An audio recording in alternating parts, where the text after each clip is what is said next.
Assalamualaikum warahmatullahi wabarakatuh. Bagaimana sikap kita sebagai seorang muslim sehingga benar-benar diridhoi oleh Allah, dicintai oleh Allah Subhanahu wa taala.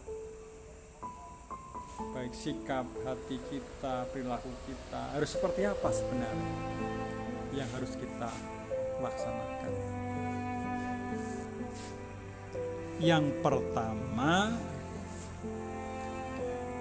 sebagai muslim harus mampu menolak dan tidak menyembah yang selain Allah Subhanahu wa taala. Iyyaka na'budu wa iyyaka nasta'in. Hanya Engkaulah yang kami sembah dan hanya kepada Engkaulah kami memohon pertolongan.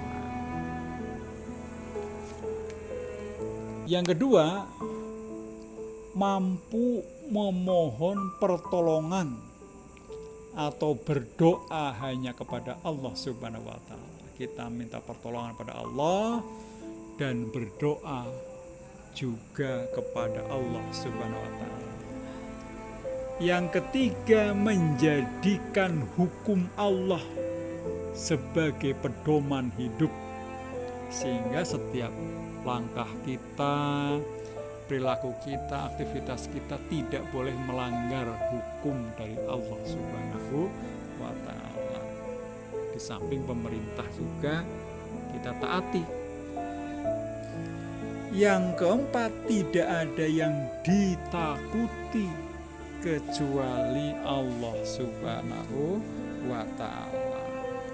Karena semua bergantung kepada Allah, sehingga takutlah hanya kepada Allah Subhanahu wa taala. Yang kelima, tidak mencintai sesuatu atau seseorang melebihi cintanya kepada Allah dan berjuang di jalan Allah Subhanahu wa taala. Jadi cinta kita benar-benar fokus kepada Allah. Tidak ada yang bisa melebihi cintanya, hanya kepada Allah Subhanahu wa taala. Dan berjuang jihad di jalan Allah Subhanahu wa taala. Yang keenam, meyakini bahwa setiap hidup pasti diberi rizki dan hanya Allah yang menentukan rizki. Nah, maka kita tidak boleh merasa sedih, merasa rugi, merasa kecewa karena kita itu mungkin rizkinya lagi berkurang dan sebagainya. Kita harus yakin bahwa rizki adalah Allah yang menentukan. Maka jangan khawatir, setiap manusia dan makhluk yang lain pasti diberi rizki oleh Allah Subhanahu wa taala. Jangan khawatir, tinggal kita bersyukur kepada Allah. Siapa yang bersyukur akan diberi kenikmatan lebih oleh Allah Subhanahu wa taala. Yang ketujuh, mengakui kekuasaan Allah yang mutlak dan kekuasaan yang ada pada manusia itu bersifat nisbi serta ditentukan oleh Allah yang memberi dan mengambil kembali kekuasaan dari siapapun yang dikehendakinya. Maka Allah bisa mengambil kekuasaan itu, bisa memberi kekuasaan itu, bisa hilang kekuasaan itu, bisa mendapatkan kekuasaan itu, semuanya karena Allah Subhanahu wa taala. Yang ke-8,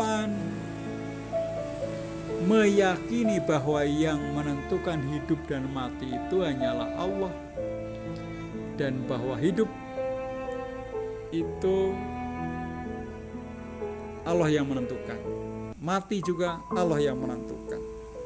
Maka hidup dan mati Allah lah yang menentukan. Maka kita siap-siap menghadapi kematian, sehingga kita itu bekalnya cukup untuk menghadapi kematian.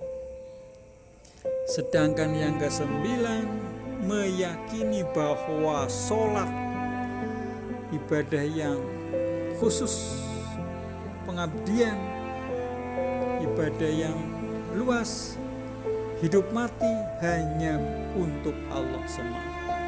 Inna sholati wa nusuki wa mahyaya wa mamati lillahi rabbil alamin. Sesungguhnya sholatku, hidupku, matiku semuanya diserahkan kepada Allah Subhanahu wa ta'ala.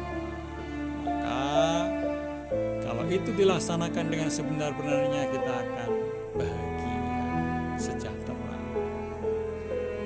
tenang hidupnya, dan damai.